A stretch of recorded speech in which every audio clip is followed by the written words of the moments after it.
ओम नमो भगवते वासुदेवाय।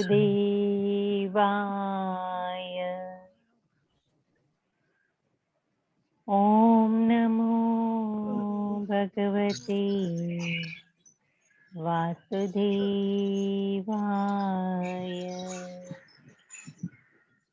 मंगलाचरण। वन्देऽहं श्रीगुरु श्रीयुतपदकमलं श्रीगुरुन् वैष्णवानं च श्रीरूपं साग्रजातं सहगण रघुनाथन्वितं तं सजीवम् साद्वैतं सावधूतं परिजन सहितं कृष्ण चैतन्यदेवम् श्रीराधा कृष्ण पादान सहगण ललिता श्री विशाखान्विता च।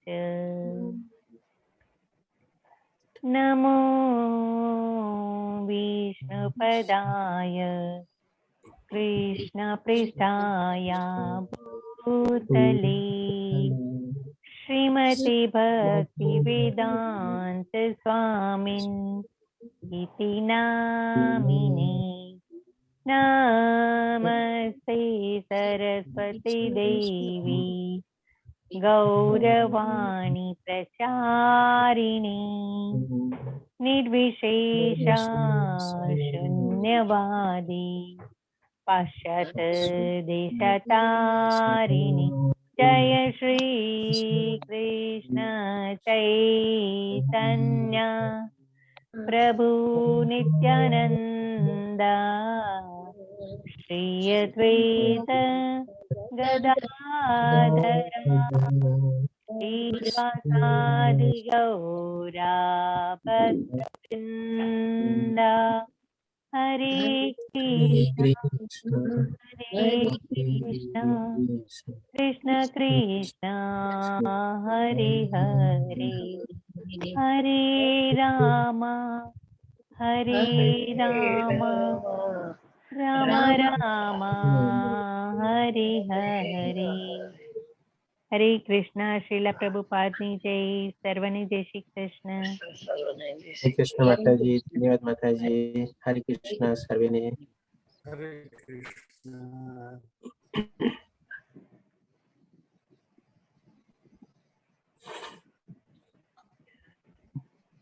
તો આજે આપણે શરૂ કરીએ શ્રીમદ ભગવદ ગીતાનો ચોથો અધ્યાય, જેનું નામ છે જ્ઞાન યોગ અથવા તો જ્ઞાન મેળવવાનો યોગ.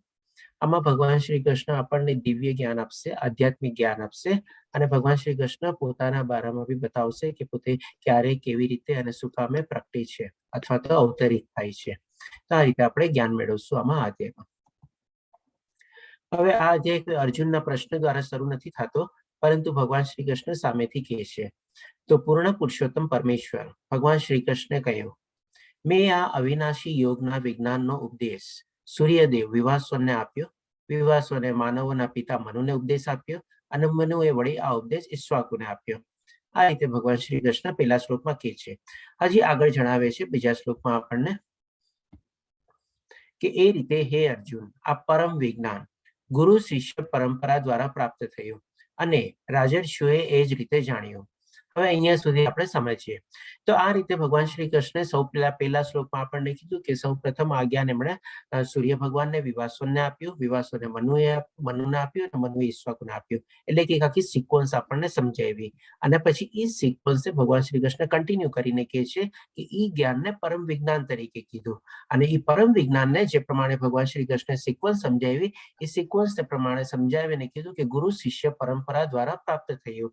એટલે કે આખી જે સિક્વન્સમાં નોલેજ અથવા જે જ્ઞાન આપણે જે પાસ ઓન થયું એને ભગવાન શ્રી કૃષ્ણ સરસ મજાની ગુરુ શિષ્ય પરંપરા તરીકે જણાવે છે. હવે આપને ખ્યાલ હશે કદાચ ડે 0 અથવા ઓરિએન્ટેશન ક્લાસમાં મેં આપને કીધેલું હતું, એક સ્લાઇડ આવેલી હતી જેમાં કે ભાઈ આપણે શ્રીમદ ભગવદ્ ગીતા યથાર્થ રૂપે અથવા તો Shrimad Bhagavad Gita as it is ઇસ્કોનની આપણે શું કામે ફોલો કરીએ છીએ. ત્યારે એ સ્લાઇડ સમજાવવા માટે મેં આપને કીધું હતું કે જ્યારે આપણે ચોથો અધ્યાય લેશું જેનું નામ જ્ઞાન યોગ છે, એમાં આપણે જાણશું કે ભગવાન શ્રી કૃષ્ણ પોતે કહે છે કે આ જ્ઞાન ગુરુ શિષ્ય પરંપરામાં આવવું જોઈએ અને એ ગુરુ શિષ્ય પરંપરામાં આપણે શ્રીલા પ્રભુપાદજીનો આપણે 32મો નંબર આવે છે એ પ્રમાણેનું મેં આપને વર્ણવ્યું હતું. તો એ ચીજ આપણે અત્યારે કવર કરશું. એટલે કે સૌ પ્રથમ જે પ્રમાણે ભગવાન શ્રી કૃષ્ણે કીધું આપણે આ જ્ઞાન જે છે ને એક આપણે સરસ રીતે ગુરુ શિષ્ય પરંપરામાં પ્રાપ્ત થવું જોઈએ આપણે, અને એ રીતે જ આપણે સમજીવી શકીએ એ જ્ઞાનને. પછી હવે આગળ ભગવાન શ્રી કૃષ્ણ શું કહે છે, પરંતુ કાળાંતરે આ પરંપરા તૂટી ગઈ અને તેથી આ જ્ઞાન યથાર્થ રૂપમાં લુપ્ત થયેલું જણાય છે. હવે એ સ્લાઇડના સંદર્ભમાં મેં આપને કીધું હતું કે આજની તારીખમાં આપણને ઘણી બધી એવી ભગવદ્ ગીતા આપણે ક્યારેક કોઈ માની લો બુક સ્ટોરમાં કે એમ જઈએ, આપણે કહીએ કે ભાઈ મને ભગવદ્ ગીતા આપો, તો એ આપણને પૂછશે કે આ પબ્લિશરની જોવે છે, કે આ ઓથરની જોવે છે, કયું એડિશન જોવે છે, કેવી રીતે જોવે છે, શું જોવે છે, કેટલા બધા પ્રશ્નો પૂછે. એટલે પછી આપણે જયારે એને કહીએ કે Bhagavad Gita as it is અથવા યથાર્થ રૂપમાં આપો, ત્યારે આપણને એવી કદાચ એક બે એવી કોઈક આવૃત્તિ હોય જે કાઢીને આપે. બાકી તમે જો બાકી માંગો તો એવી ઘણી બધી આપણે આવૃત્તિને બધું આપણે પડેલું હોય છે. તો એ સંદર્ભમાં રીતે શું છે કે આજની તારીખમાં બી ભગવદ્ ગીતાના એવા ઘણા બધા ઇન્ટરપ્રિટેશન અને પોતપોતાના પ્રમાણે જે અનુકૂળ થતા હોય એ પ્રમાણે કરી અને પુસ્તક છાપી દે છે અને એ પ્રમાણે ભાવાર્થને બધું સમજાવે છે. પણ જેમ ભગવાન શ્રી કૃષ્ણે કીધું હતું એ પ્રમાણે કાળાંતરે આ પરંપરા તૂટી ગઈ. હવે ડેફિનેટલી પરંપરા અથવા જો સિક્વન્સ તૂટી ગઈ એટલે કે ભગવાન શ્રી કૃષ્ણને લાગ્યું કે આજે એકચ્યુઅલ જે જ્ઞાન હતું, જે પરમ વિજ્ઞાન ભગવાન શ્રી કૃષ્ણ જે જણાવે છે એ આખું આપણે લુપ્ત થયેલું ગયું, એટલે કે આપણે ખોવાઈ ગયું અથવા તો એમાં ડાયલ્યુશન આવી ગયું, એમાં મિશ્રિત ભાવ આવી ગયો, કંઈક ને કંઈક આપણે પ્રદૂષણ રીતે એને વર્ણવી શકીએ. એવી રીતે બધા જેમ કે પોતપોતાના મંતવ્ય અને ઇન્ટરપ્રિટેશન આપ્યા હોય તો એમાં આપણે જ્ઞાનને આપણે મિશ્રિત આપણે કહી શકીએ અથવા તો ડાયલ્યુટેડ અથવા પોલ્યુટેડ જ્ઞાન તરીકે આપણે વર્ણવી શકીએ. તો આવી રીતે જ્યારે એ જ્ઞાન લુપ્ત થયેલું ભગવાન શ્રી કૃષ્ણને જાણ્યું ત્યારે ભગવાન શ્રી કૃષ્ણ કહે છે કે હવે એ જ્ઞાન હું તને ફરીથી અત્યારે આપું છું. એટલા માટે આ જ રીતે આપણે જે આપણે ભગવદ્ ગીતા અત્યારે આપણે જાણીએ છીએ અથવા જે આપણે સાંભળીએ છીએ અને સમજવાની કોશિશ કરીએ છીએ અને ઘરે બી જો આપણે ભગવદ્ ગીતા વાંચવી હોય તો આ જ રીતે આપણે ગુરુ શિષ્ય પરંપરા વાળી ગીતા ભગવદ્ ગીતા એટલે કે જે આપણે યથાર્થ રૂપ અથવા જે એઝ ઇટ ઇઝ હોય એને જ આપણે ફોલો કરવી જોઈએ. નહીં તો પછી ઘણીવાર આપણને મિસગાઈડન્સ બી થઈ શકે છે એમાં, અને આપણા મનમાંથી એવા ઘણા બધા એવા ઘટકોને આપણા બધા વિચારોને બધું આપણે ઉત્પન્ન થઈ શકે છે. એટલા માટે આપણે આ રીતે જે પ્રમાણે ભગવાન શ્રી કૃષ્ણ કહે છે એ પ્રમાણે ગુરુ શિષ્ય પરંપરામાં આપણે જ્ઞાન મેળવવાની કોશિશ કરવી જોઈએ અને એવી જ ટાઈપની આપણે ભગવદ્ ગીતા ફોલો કરવી જોઈએ. હવે આ આપણે સિક્વન્સ જોઈ લઈએ. જે મેં આપને કીધું હતું કે જેમાં શ્રીલા પ્રભુપાદજીનો આપણે 32મો નંબર આવે છે એ રીતે, એટલે કે કૃષ્ણ ભગવાન, બ્રહ્માજી, નારદજી, વ્યાસ મુનિ, આ બધા જે આપણે 32 જણાનું જે નામ છે આ પ્રમુખ નામ છે, એટલે કે ઇમ્પોર્ટન્ટ નામ છે. બધા હોઈ શકે કે આપણા 5000 વર્ષોમાં આનાથી વધારે વચ્ચે વચ્ચે બી અલગ અલગ ગુરુ શિષ્ય આમાંથી કન્ટિન્યુઅસ હોઈ શકે, જેમ કે 24 ને 25 ની વચ્ચે હોય, બીજા 2-3 બી હોય પણ એના થોડોક ઓછા ઇમ્પોર્ટન્સ વાળા નામ હોય, પણ એ પણ ડેફિનેટલી ગુરુ શિષ્ય પરંપરામાં જ બધા આવતા હોય. એટલે કે આપણે 32 મુખ્ય નામ આપણે લીધેલા છે, જેમાં આપણે ભક્તિ વેદાંત સ્વામીનો, પ્રભુપાદ સ્વામીનો 32મો નંબર છે. તો આ રીતે આપણે Bhagavad Gita as it is ગુરુ શિષ્ય પરંપરા વાળી એને આપણે ફોલો કરીએ છીએ ને એ જ પ્રમાણે આપણે જ્ઞાન મેળવવાની અત્યારે આપણે કોશિશ કરીએ છીએ.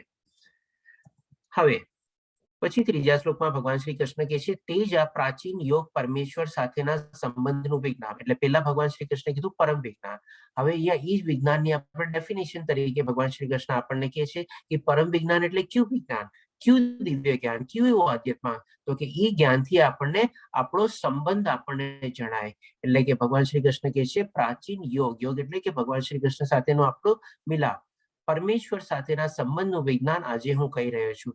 એટલે આપણે કેવી રીતે આપણે ભગવાન શ્રી કૃષ્ણ સાથે જોડાયેલા છે, આપણા આજે આપણા હૃદયની અંદર આત્મા જે છે, જે પરમાત્માનો અંશ છે, એ આખું એક આપણે સાયન્સ છે અથવા વિજ્ઞાન છે અથવા દિવ્ય જ્ઞાન છે, આધ્યાત્મિક જ્ઞાન છે.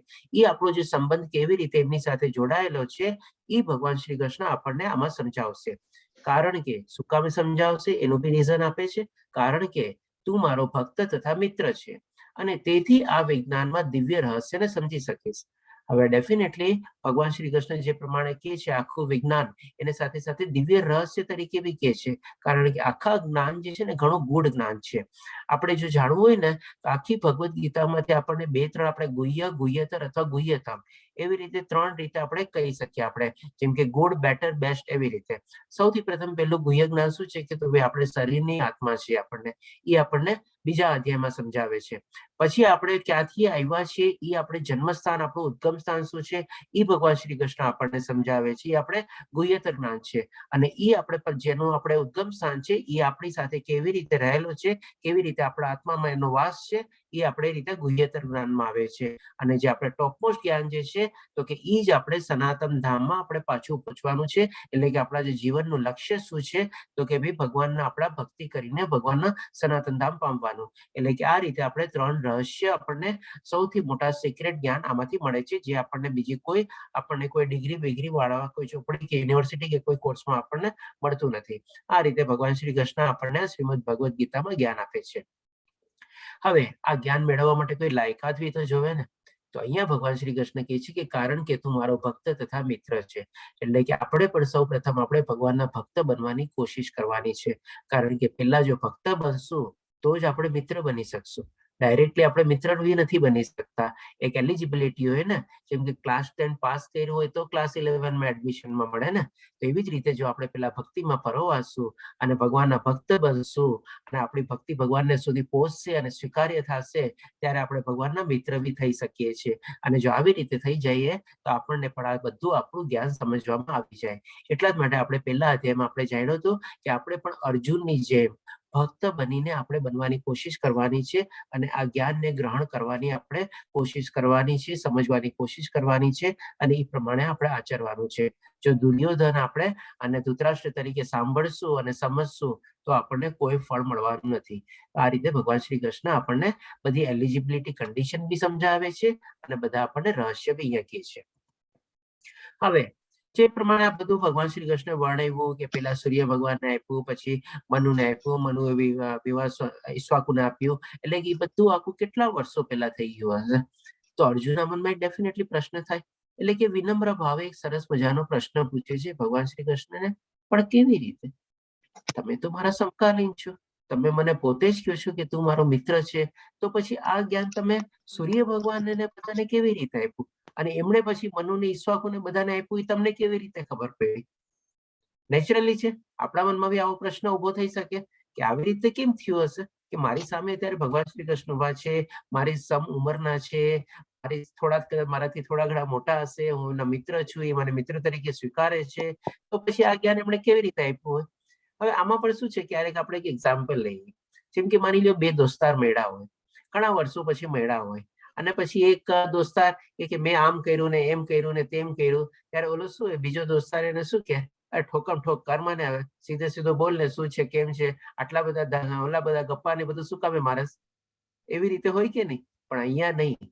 અહીંયા તો શું છે, અર્જુને શિષ્ય પણ તરીકે સ્વીકાર્યું છે અને ભગવાન શ્રી કૃષ્ણ એમને ગુરુ પદે સ્થાપી દીધા છે, જે આપણે બીજા અધ્યાયના 7મા શ્લોકમાં સમજ્યા. એટલે કે ભગવાન શ્રી કૃષ્ણ ભલે એને મિત્ર તરીકે કે છે, પણ અર્જુન એ ગુરુ શિષ્યનો સંબંધ ભૂલ્યો નથી. અને જે પ્રમાણે ભગવાન શ્રી કૃષ્ણને વર્ણવે છે એટલે એટલા જ આદરપૂર્વક વિનમ્ર ભાવે એને પૂછે છે કે કેવી રીતે હું સમજુ કે આપે એ જ્ઞાન એમને બધાને આપ્યું?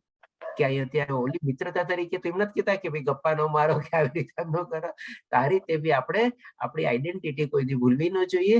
જે પ્રમાણે અર્જુન શિષ્ય તરીકે આપણે ભગવાન શ્રી કૃષ્ણ પાસેથી જ્ઞાન મેળવવા માટે અત્યારે કોશિશ કરે છે, તો આપણે પણ એ જ રીતે આપણું જ્ઞાન મેળવવાનું આપણે ચાલુ રાખવું જોઈએ. હવે આનો જવાબ ભગવાન શ્રી કૃષ્ણ આપે છે 5મા શ્લોકમાં. પછી ભગવાન બોલ્યા, હે અર્જુન, તારા અને મારા ઘણા જન્મો થઈ ગયા છે. હું એ બધાને યાદ રાખી શકું છું, પણ હે પરંતપ, તું તેને યાદ રાખી શકતો નથી. હવે આના સંદર્ભમાં એક આપની ચીજ કહું. આપ લોકોમાંથી કોને યાદ હશે? આપણે બીજા અધ્યાયનો 12મો શ્લોક જોઈએ. કોઈને યાદ છે? અથવા તો કોઈ બોલી શકે છે? જોઈને બી બોલી શકો છો જો આપની સામે અત્યારે ભગવદ્ ગીતા આવી ગઈ હોય તો. શું કામ મેં કહું છું એનું કારણ પછી આપણે સમજશું. હરે કૃષ્ણ. કોણ કહેશે મને 12મો શ્લોક? આપણે પ્રભુજી, ન ત્વેજાહમ જી હા ન ત્વૈવાહમ જાતુ નાસમ ન ત્વમ નેમે જનાધિપઃ ન ચૈવ ન ભવિષ્યામઃ સર્વે વયમ. ઓકે, અનુવાદ બી વાંચો. એક મિનિટ પ્રભુજી, અમે મોડે બોલે તો એક મિનિટ પ્રભુજી.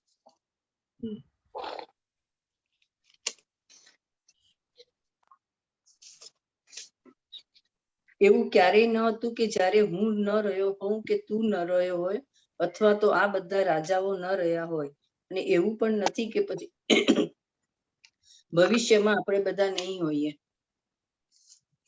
ધન્યવાદ માતાજી.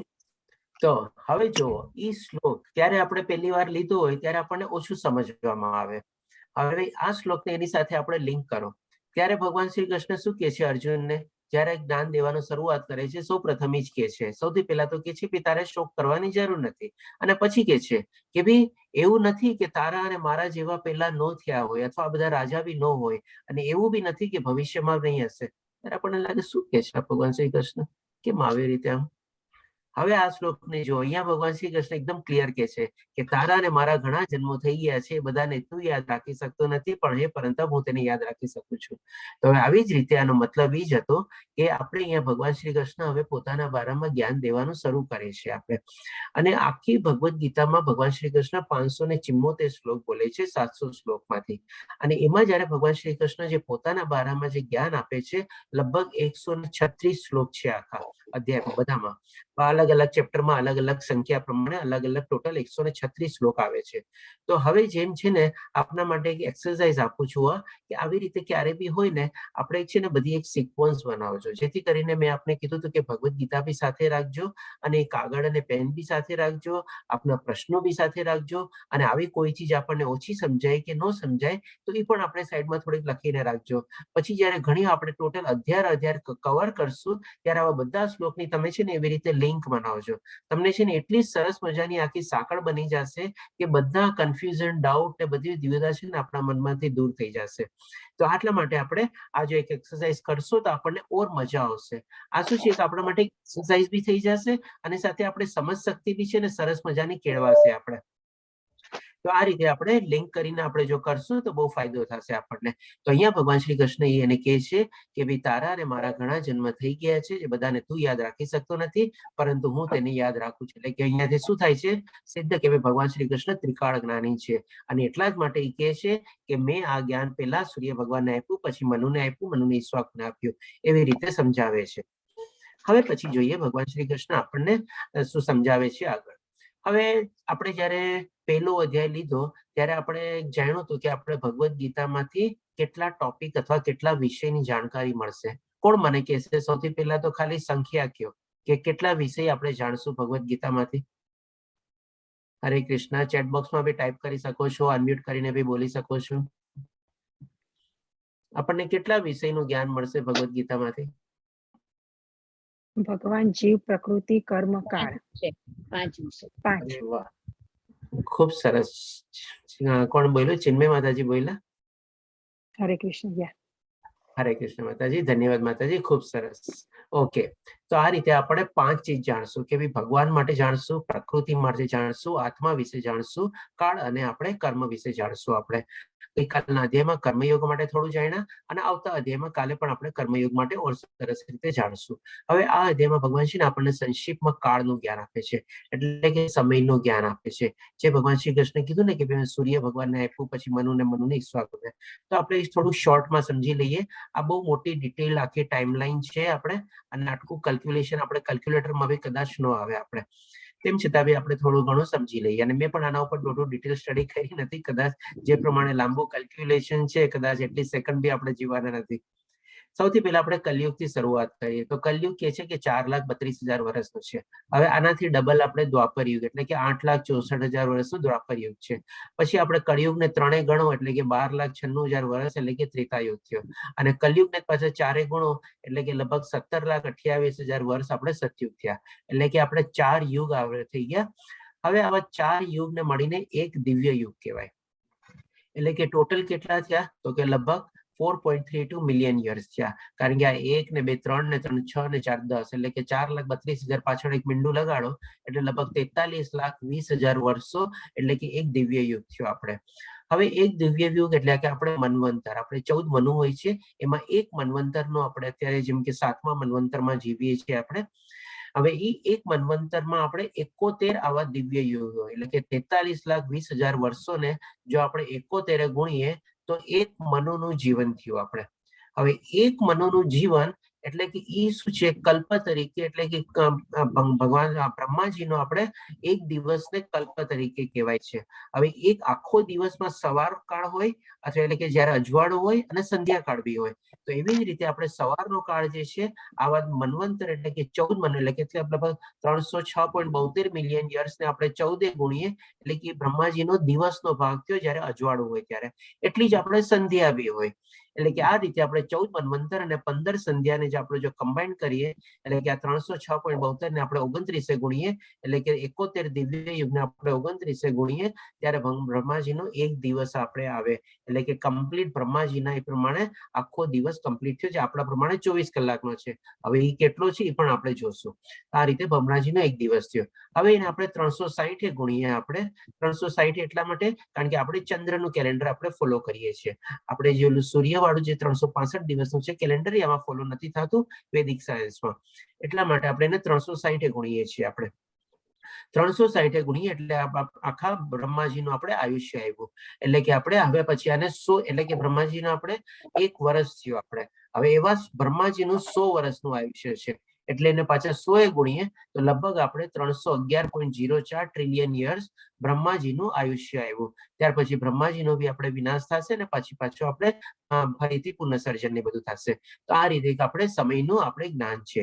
હવે આ જ કેલ્ક્યુલેશનને જો આપણે ફોલો કરીએ તો એ પ્રમાણે લગભગ આપણે 12 કરોડ વર્ષ પહેલા ભગવાન શ્રી કૃષ્ણે આ ભગવદ ગીતા સૂર્ય ભગવાનને એટલે કે વિવાસવનને કીધી અને જયારે આપણે ધરતી ઉપર આવી લગભગ એપ્રોક્સિમેટલી 20 થી 21 લાખ વર્ષો થઈ ગયા જ્યારે ભગવદ ગીતા જ્યારે ઈશ્વાકુને સંભળાવી ત્યારે આપણે આ ધરતી ઉપર આવી એ રીતે સમજી શકીએ. આપણે આ આખી ટાઈમલાઈનના કેલ્ક્યુલેશન પ્રમાણે છે. હવે આપણે સંક્ષિપ્તમાં જાણી લઈએ કે ભાઈ આપણા 1 લાખ વર્ષો એટલે કે બ્રહ્માજીની 1 સેકન્ડ, આપણા 60 લાખ વર્ષો એટલે કે બ્રહ્માજીની 1 મિનિટ, કારણ કે એને 60 ગુણો એટલે 1 મિનિટ આવી, પછી હજી એને 60 ગુણો એટલે કે આપણા કેટલા આવે છે ગણી લેજો, કાઉન્ટ કરશો એટલે કે બ્રહ્માજીનો 1 કલાક અને આટલા વર્ષો આપણા એટલે કે બ્રહ્માજીનો 1 દિવસ. હવે આને 360 ગુણો અને આને 100 ગુણો એટલે કે બ્રહ્માજીનું આયુષ્ય આવ્યું. એટલે કે આપણે સંક્ષિપ્તમાં આપણે આપણું કાળનું જ્ઞાન જે છે આપણે આમાંથી મળે છે. હવે છઠ્ઠા શ્લોકમાં ભગવાન શ્રી કૃષ્ણ કહે છે કે જો કે હું અજન્મા છું અને મારો દિવ્ય દેહ કદી નાશ પામતો નથી, તેથી હું સર્વ જીવોનો સ્વામી છું, છતાં હું દરેક યુગમાં મારા દિવ્ય મૂળ રૂપમાં પ્રગટ થાઉં છું. હવે ભગવાન શ્રી કૃષ્ણ એમની પ્રાગટ્ય થવાની અથવા એપિરિયન્સ થવાની અથવા કેવી રીતે આપણે અવતરિત થયા હતા એ આખી પ્રક્રિયા આપણને સમજાવે છે. તો સૌ પ્રથમ કહે છે કે હું અજન્મા છું એટલે કે ક્યારેય જન્મતા નથી અને ભગવાનનો જે દેહ છે એ દિવ્ય દેહ છે. આપણે જે લૌકિક દેહ અથવા જે ભૌતિક દેહ જે છે એનાથી એવો દેહ નથી, આપણે દિવ્ય દેહ છે અને દિવ્ય દેહની મેઇન ખાસિયત એ છે કે ગમે તે ઇન્દ્રિયથી ગમે તે કામ કરી શકે છે, શરીરના કોઈ પણ અંગથી ગમે તે કાંઈ પણ કામને બધું કરી શકે છે. આપણે એ પણ આપણે થોડું ઘણું આગળ જાણશું. પછી તથા સર્વ હું જીવોનો સ્વામીનો છે, બધા જીવોના સ્વામી છે, છતાં હું દરેક યુગમાં મારા દિવ્ય મૂળ રૂપમાં પ્રગટ થાઉં છું. હવે ભગવાન શ્રી કૃષ્ણ જયારે પ્રગટ થાય છે ને ત્યારે એના મૂળ રૂપમાં પ્રગટ થાય છે. હવે ભગવાનનું મૂળ રૂપ કયું છે તો કે ચતુર્ભુજ રૂપ એટલે કે શંખ ચક્ર પદ્મ ગદા વાળું રૂપ. આપણે જાણીએ છીએ સૌપ્રથમ ભગવાન શ્રી કૃષ્ણ વસુદેવજી જેમના પિતા હતા એમના હૃદયમાં પ્રગટ થયા, પછી આપણે દેવકીના માતા દેવકીના હૃદયમાં પ્રગટ થયા જેમના માતા હતા, પછી ગર્ભરૂપી એમના ગર્ભમાં જાય છે આપણે અને પછી પોતે બહાર આવીને આપણે ચતુર્ભુજ રૂપમાં પ્રગટ થાય છે.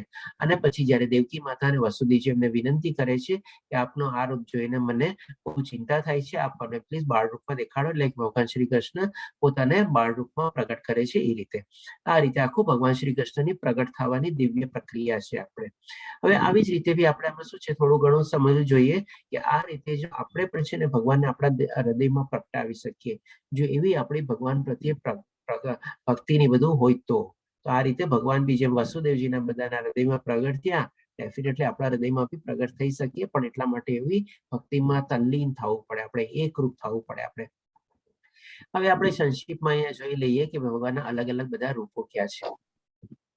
જે અત્યાર સુધી ભગવાન આપણે જે અવતરિત આપણે રૂપો જાણીએ છીએ એ રીતે. સૌપ્રથમ આપણે મત્સ્ય અવતાર જાણીએ છીએ. મત્સ્ય પછી આપણે કુર્મ અવતાર છે. કુર્મ અવતાર પછી આપણે વરાહ અવતાર. વરાહ અવતાર પછી નરસિંહ અવતાર. નરસિંહ અવતાર પછી વામન અવતાર. વામન અવતાર પછી પરશુરામ અવતાર. પરશુરામ અવતાર પછી રામ અવતાર. રામ અવતાર પછી કૃષ્ણ અવતાર, જે આપણે અત્યારે કવર કરીએ છીએ. પછી આપણે બુદ્ધ અવતાર થઈ ગયા અને હવેના ભવિષ્યમાં કલયુગમાં આપણે કલ્કી અવતાર તરીકે ભગવાન શ્રી કૃષ્ણ પ્રગટ થવાના છે અથવા અવતરિત થવાના છે. આ રીતે આપણે ભગવાનના બધા આપણે અલગ અલગ અવતાર જોયા. અહીંયા આપણે લગભગ 10 અવતાર કવર થાય છે, પણ આની વચ્ચે વચ્ચે ભગવાનના બધાના અવતાર બી છે ને અલગ અલગ ટાઈપ. આ બધાને શ્વાંસ અવતાર કહેવાય છે. પછી યુગ અવતાર હોય છે, પછી લીલા અવતાર હોય છે. એવી રીતે બીજા બધા બી એવા અવતારો છે. આપણે શ્રીમદ ભાગવતમ જો આપણને વાંચવાનો ક્યારેક મોકો મળે અથવા અવસર મળે, તેમાં આપણે આવી રીતે ટોટલ 20 અવતાર વર્ણવેલા છે શ્રીમદ ભાગવતમાં. એવાની પેલા સ્કંધના પેલા અધ્યાયમાં જ આપણે 20 અવતાર વર્ણવેલા છે ભગવાન શ્રી કૃષ્ણના અલગ અલગ રૂપમાં. આ તો આપણે મેઇન શ્વાન અવતાર જોયા. હવે આપણે જોઈએ ભગવાન શ્રી કૃષ્ણ એટલે કે કેવી રીતે પ્રગટ થાય છે એ સમજાયું. હવે ક્યારે પ્રગટ થાય છે એ આપણને ભગવાન શ્રી કૃષ્ણ કહે છે.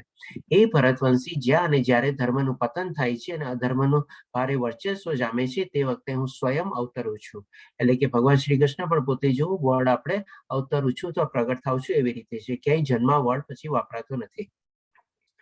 હવે આ શ્લોકને સમજવા માટે આપણે એક ચીજ લઈએ. અહીંયા જેમ કે ભગવાન શ્રી કૃષ્ણ કહે છે કે હું ક્યારે જન્મ છું આપણને સમજાવે છે. તો કે ભાઈ ક્યારે? તો કે જ્યારે ધર્મનું પતન થાય છે. હવે ધર્મ એટલે શું? ત્યારે તો જ્યારે ભગવદ ગીતા હતી ત્યારે તો આ બધા કોઈ ધર્મ હતા આપણે? હિન્દુ, મુસ્લિમ, ક્રિશ્ચન કે એવું કોઈ ટાઈપના? તો ધર્મની વ્યાખ્યા શું અથવા ધર્મની પરિભાષા શું? આપણે કોણ કહેશે મને ધર્મની વ્યાખ્યા અથવા ધર્મની પરિભાષા? હરે કૃષ્ણ.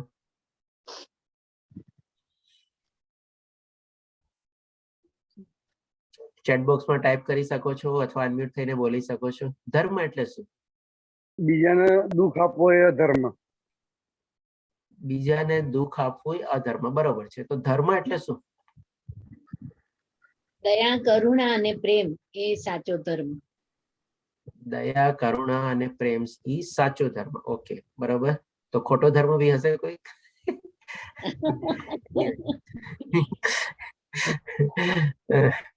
અથવા તો તમે એમ કહેશો કે ખોટો ધર્મ એટલે કે ઈર્ષ્યા ને એ બધો ખોટો ધર્મ. સાચો ધર્મ દયા, પ્રેમ ને કરુણા, અને ખોટો ધર્મ એટલે કે ઈર્ષ્યા ને આપણે જેલસી ને બધું ખોટું. એવી રીતે. ચાલો, હજી કોઈ વ્યાખ્યા, હજી કોઈ પરિભાષા ધર્મની?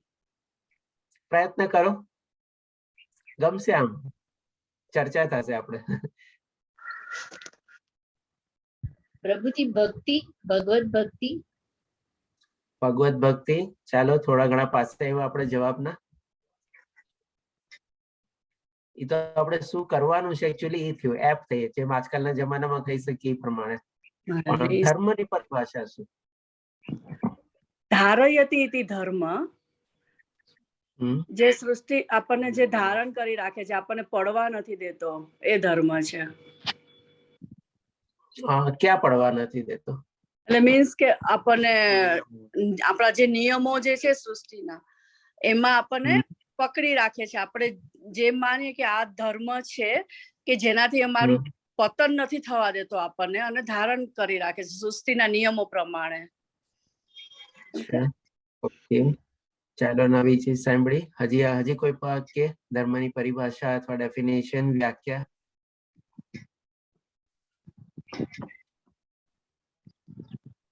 જલ્દી. કોઈ ચેટ બોક્સમાં કઈ ટાઈપ કર્યું છે? જી યોગેશ પ્રભુજી. યોગી કર્મ કરતા શીખવદે એ ધર્મ, શીખવાડે એ ધર્મ. ઓકે, યોગ્ય કર્મ કરતા શીખવાડે એ ધર્મ. ધન્યવાદ યોગેશ પ્રભુજી. હજી એક પ્રશ્ન લઈએ આપણે, પછી આપણે આગળ વધશું. હા, હજી એક જવાબ લઈએ આપણે કોઈકનો. તમારા કૃત્યોથી કોઈ બીજાનું હાનિ ના થાય, અને બસ મેઇન તો એ જ છે કે તમારા કર્મો છે એ જ તમારું ધર્મ નક્કી કરાય કે તમે જે કર્મ કરી રહ્યા છો એનાથી તમે કોઈનું અહિત ના ઈચ્છો, એ જ. બસ સર. ઓકે, તમે થોડું વચ્ચે બોલ્યા કે તમે જે કર્મ કરી રહ્યા છો એ તમારો ધર્મ છે, એવું કંઈક બોલ્યા ને પેલા વચ્ચે તમે? રાઈટ સર, એ જ બોલ્યો કે તમારું કર્મ છે એ જ તમારો ધર્મ છે. તમારું કર્મ જ તમારો ધર્મ નક્કી કરે છે. હા, આ ચીજ છે ને મારે થોડીક સાંભળવી હતી કે કોઈકની પાસેથી મને આ મળે. આ ચીજ આપણે ગઈકાલે સમજી ગયા. આપણે વર્ક ઇઝ વર્શિપ. તો શું વર્ક ઇઝ વર્શિપ છે? કાલે આપણે કર્મયોગ સમજ્યા. આપણે ઘણા લોકો એવી રીતે માને છે કે ભાઈ હું મારું કર્મ કરું છું ને, હું મારું સરસ રીતે કર્મ કરું છું ને, એ જ મારો ધર્મ છે. આ ચીજ આપણી છે ને મોટામાં મોટી ગેરસમજ છે ને ભૂલ છે. આપણે ચાલો હવે આપણે જોઈએ કે ધર્મની ડેફિનેશન શું. એકચ્યુઅલી ધર્મની ડેફિનેશન એટલે કે શું, આપણે સીધી સાદા એકદમ લેંગ્વેજમાં લઈએ ને આપણે તો ભગવાને સૂચવેલા માર્ગ ઉપર ચાલવું, એ આપણે જો એને ફોલો કરીએ તો એ આપણે ધર્મ કહેવાય. હવે આપ કહેશો કે ભગવાને સૂચવેલો માર્ગ એટલે કયો માર્ગ? તો ભગવાને સૂચવેલો માર્ગ એટલે કે શું, આપણા બધા વેદ પુરાણો શાસ્ત્રો એ બધામાં છે ને ઘણા બધા એવા આપણે પ્રક્રિયા ને બધું લખેલું છે. આપણે જેમાંથી એક બે પ્રક્રિયા આપણે આ અધ્યાયમાં બી લેશું, જેમ કે વર્ણાશ્રમ છે. આપણે એવી રીતે તો આ રીતે આપણે એ બધા છે ને સૂચવેલા જે આપણા નીતિ નિર્દેશ અને બધું જે છે આપણે એ આપણા વેદો ને પુરાણોમાં બધા લખેલું છે. એ રીતે ભગવાને બધા આપણને જીવન કેવી રીતે જીવવું એવા આપણને નિર્દેશ આપેલા છે. અને એને આપણે જો અનુસરીએ આપણે તો એ આપણે કહેવાય ધર્મને આપણે ફોલો કર્યું કહેવાય. અને એ પ્રમાણે આપણે એમાં એક ભક્તિ પણ આવે છે. અને રાધર કહી શકીએ કે સૌથી મોટી આપણે ભક્તિ છે. કારણ કે આપણે શું છે, આપણે આત્મા છીએ. હવે આત્મા આપણે ક્યાંથી વિખૂટી પડેલી છે? તો કે પરમાત્માથી વિખૂટી પડેલી છે. હવે આત્માનો મેઇન ધર્મ શું છે? તો કે ભગવાનના સાનિધ્યમાં રહેવું, એમની સેવા કરવી, એમની પૂજા કરવી અને એની સાથે એ રીતે રહેવું. તો આપણે સૌથી મોટો જે આત્માનો ધર્મ જે છે એ ભગવાનની ભક્તિ કરવી અથવા ભગવાનની સેવા કરવી, ભગવાનની પૂજા અર્ચના કરવી છે. એ સૌથી મોટામાં મોટો આપણો ધર્મ છે. અને જ્યારે આપણે એ ધર્મ નથી નિભાવતા ત્યારે આપણે જે કાંઈ પણ આપણે એક્ટિવિટીમાં ને બધામાં આપણે પ્રવૃત્ત થઈએ છીએ ત્યારે આપણે માની બેસીએ છીએ કે ભાઈ હું મારું કર્મ ને બધું સરસ રીતે કરું છું અને ભગવાન શ્રી કૃષ્ણએ પણ કર્મ કરવાનું કીધું છે, એટલે કે કર્મ જ મારી પૂજા છે, કર્મ જ મારી ભક્તિ છે અને વર્ક ઇઝ વર્શિપ, એવી રીતે માની બેસીએ છીએ. અને ઘણા લોકો જે થોડા ઘણા એવા સારા એવા કોઈક સત્કર્મ કરતા હોય તો એ લોકો એમ માની બેસે છે કે ભાઈ માનવ સેવા એ જ પ્રભુ સેવા છે અને એ જ મારો ધર્મ છે. તો આ ચીજ છે ને આપણે બહુ મોટી કન્ફ્યુઝન આમાં ઊભું થાય છે, જે આપણે ગયા અધ્યાયમાં બી ક્લિયર કર્યું અને આ અધ્યાયમાં આપણે બહુ સરસ રીતે આપણે ક્લિયર કરીને એ આપણા મનમાંથી હટાવવી જોઈએ. કારણ કે આપણા આત્માનો મેઇન ધર્મ શું છે? તો કે ભગવાનની સેવા અને ભક્તિ, અને ભગવાને સૂચવેલા માર્ગ ઉપર આપણે ચાલવું, એ જ આપણો ધર્મ છે. આના સિવાયનું બધું જે કાંઈ પણ કરીએ છીએ આપણે કહી શકીએ કે આપણા મનના સંતોષ માટે આપણે એને ધર્મ અથવા તો સો-કોલ્ડ ધર્મ માનીને બેઠા છીએ, અથવા તો એ આપણે અધર્મ જ કહી શકીએ, એવી રીતે છે. તો આ રીતે હવે આપણે સમજી ગયા કે ભાઈ આપણે ધર્મ શું છે, કે ભાઈ ભગવાને સૂચવેલા માર્ગ ઉપર ચાલવું અને ભગવાનની આપણે સેવા અને ભક્તિ કરવી અને આપણા જે વિખૂટું પડેલો આત્મા જે છે એને ફરીથી આપણે ભગવાનના સનાતન ધામ સુધી આપણે આંગળી પકડીને પહોંચાડવો, એ જ આપણો મોટામાં મોટો ધર્મ છે અથવા આપણા જીવનનું લક્ષ્ય છે. આપણે અને એના સાથે સાથે સંબંધિત ભૌતિક દુનિયામાં જે આપણે આવ્યા છીએ અને જે બધા આપણે કર્મો કરીએ છીએ, સ્વધર્મ પ્રતિ કર્મ કરીએ છીએ કે કાંઈ પણ આપણે આપણા ગુણ અથવા સ્વભાવ પ્રમાણે જે કર્મ કરીએ છીએ એ કર્મ પણ આપણે બહુ ઓછા લિમિટ માત્રામાં આપણે કઈ પ્રમાણેમાં પ્રવૃત્ત થવું જોઈએ, જેટલા જરૂર છે એ પ્રમાણે કર્મ કરવા જોઈએ. એ ભગવાન શ્રી કૃષ્ણ આપણને ચોથા અધ્યાયમાં બી સમજાવશે. તો હવે આ રીતે આપણે સમજ્યા કે જ્યારે જ્યારે ધર્મનું પતન થાય છે ત્યારે ભગવાન શ્રી કૃષ્ણ પોતે અવતરે છે. હવે ભગવાન શું કામે અવતરે છે એ આપણે સમજીએ. તો ભગવાન શ્રી કૃષ્ણ 8મા શ્લોકમાં કહે છે, આ 7મો અને 8મા શ્લોક બધા આપણને બધાને મારા ખ્યાલથી મુખસ્થ થઈ ગયા હશે, થેન્ક્સ ટુ આપણે BR ચોપડાની મહાભારત સિરીઝ બધા યદા યદા હિ ધર્મસ્ય વાળો અને પરિત્રાણાય સાધુના વિનાશાય છે દુષ્કૃતા વાળો, બધા જ આપણે કદાચ આવડતા હશે. તો 8મા શ્લોકમાં ભગવાન શ્રી કૃષ્ણ કહે છે, ભક્તોનો ઉદ્ધાર કરવા અને દુષ્ટોનો વિનાશ કરવા તથા ધર્મના સિદ્ધાંતોની પુનઃસ્થાપના કરવા માટે હું સ્વયં દરેક યુગમાં પ્રગટ કરું છું. અહીંયા પણ જો ભગવાન શ્રી કૃષ્ણ શું કહે છે? ધર્મના સિદ્ધાંતો એટલે કે બધા રૂલ્સ, રેગ્યુલેશન, પ્રિન્સિપલ્સ, એ બધી ચીજ આપણી છે ને આપણા વેદો પુરાણો બધામાં આપણે સરસ રીતે વર્ણવેલી છે. આપણે તો આ રીતે ભગવાન શ્રી કૃષ્ણ કહે છે, આ 3 પર્પઝ માટે આવું છું કે ભાઈ મારા ભક્તોનું રક્ષણ કરવા માટે, દુશ્મનોનો નાશ કરવા માટે અને ધર્મની પુનઃસ્થાપના કરવા માટે. આ રીતે ભગવાન શ્રી કૃષ્ણ 3 પર્પઝ બતાવે છે, 3 કારણ બતાવે છે, જેનાથી ભગવાન શ્રી કૃષ્ણ પ્રગટ થઈને એના પોતે કર્મ કરે છે. હવે 9મા શ્લોકમાં ભગવાન શ્રી કૃષ્ણ કહે છે, હે અર્જુન, જે મનુષ્ય મારા પ્રાગટ્ય તથા કર્મોની દિવ્ય પ્રકૃતિને જાણે છે તે આ શરીરને ત્યજ્યા પછી આ ભૌતિક જગતમાં ફરીથી જન્મ લેતો નથી, પરંતુ મારા સનાતન ધામને પામે છે. લ્યો, ભગવાન શ્રી કૃષ્ણ કેટલું સરસ આપણને સોલ્યુશન આપી દીધું. અત્યાર સુધી ભગવાન શ્રી કૃષ્ણ આપણને પોતાને અવતરિત અને પ્રગટ થવાની પ્રક્રિયા બતાવી દીધી, ક્યારે જન્મે છે, કેવી રીતે જન્મે છે અને શું કામ જન્મે છે. હવે આગલા શ્લોકમાં ભગવાન શ્રી કૃષ્ણ એના કર્મ કરવાની પણ દિવ્ય પ્રકૃતિ આપણને જન્માવશે, કહેશે આપણને. તો શું આ બધું જાણી લઈએ તો આપણને મોક્ષ મળી જાય? એટલું ઈઝી છે શું?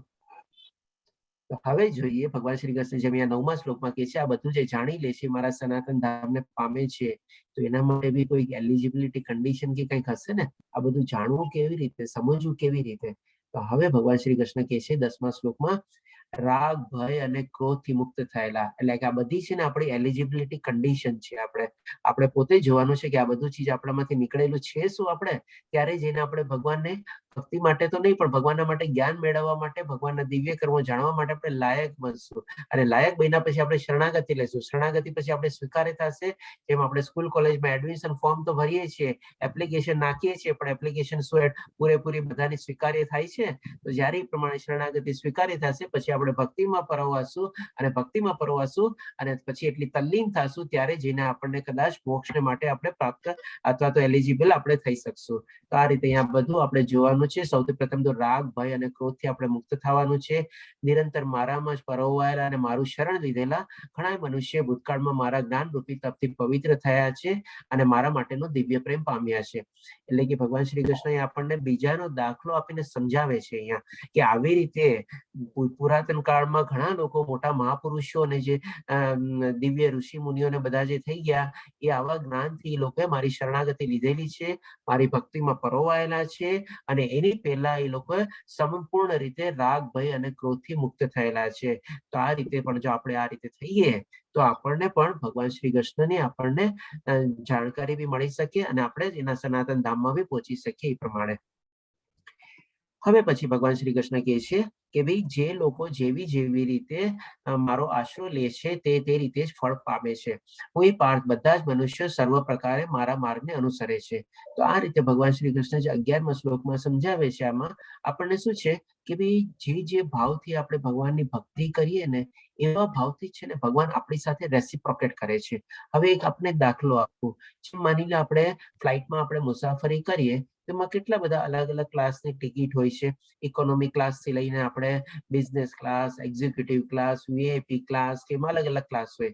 હવે જેવા ક્લાસની આપણે ટિકિટ લીધી હોય એવી આપણને ત્યાં ટ્રીટમેન્ટ મળે કે નહીં? તો એવી જ રીતે પણ અહીંયા ભગવાન શ્રી કૃષ્ણ કહે છે, જે લોકો જેવા ભાવથી મારી શરણાગતિ લે છે, જેવી રીતે ભક્તિમાં પરોવાય છે, એ રીતે યુ પણ એની જાતા એવી રીતે આપણે પાછું રેસિપ્રોકેટ કરું છું અને એ રીતે એ લોકોને ફળ આપું છું. હવે આમાં શું છે, આપણે 5 રસ હોય છે કે સૌથી પહેલા આપણે જેમ કે શાંત રસ, એટલે કે એકદમ ન્યુટ્રલ ભાવથી આપણે ભગવાનની ભક્તિ કરીએ. પછી આવે છે સાંખ્ય રસ, એટલે કે આપણે મૈત્રી ભાવે કરીએ, જેમ કે અર્જુન છે, સુદામાજી છે, એ રીતે.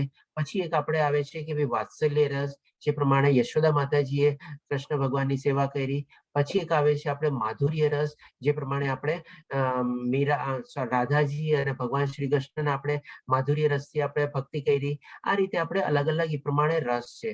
તો જેવા રસથી આપણે ભગવાનની ભક્તિ કરીએ અથવા ભગવાનનો આશરો લઈએ અથવા ભગવાનનું શરણ લઈએ, એવા જ ભાવથી ભગવાન શ્રી કૃષ્ણ આપણને રેસિપ્રોકેટ થઈને આપણને ફળ આપે છે. પણ આ બધા શું છે? ફળ આપણી ભક્તિના ફળ છે. પણ નોર્મલી આપણે ત્યારે ભગવાનને કેવી રીતે ભક્તિ કરીએ છીએ?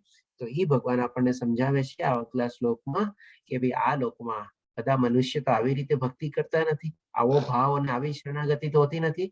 કેવી રીતે હોય છે? તો કે આ લોકમાં મનુષ્ય તેમના સકામ કર્મમાં, એટલે કે કંઈક ને કંઈક ફળ મેળવવાની ઈચ્છાથી કર્મમાં સફળતા ઈચ્છતા હોય અને તેથી તેઓ દેવતાઓને પૂજે છે, કેમ કે મનુષ્ય લોકમાં તેમને સકામ કર્મોના ફળ જલ્દી મળે છે. એટલે આપણે કંઈક ને કંઈક આવી ભગવાનની આપણે ભક્તિ કરતા હોઈએ, પણ શું એની પાછળ આપણો એક ઉદ્દેશ હોય છે, એક પર્પઝ હોય છે, એક ઓબ્જેક્ટિવ હોય છે, અથવા તો એક લાલચ હોય છે.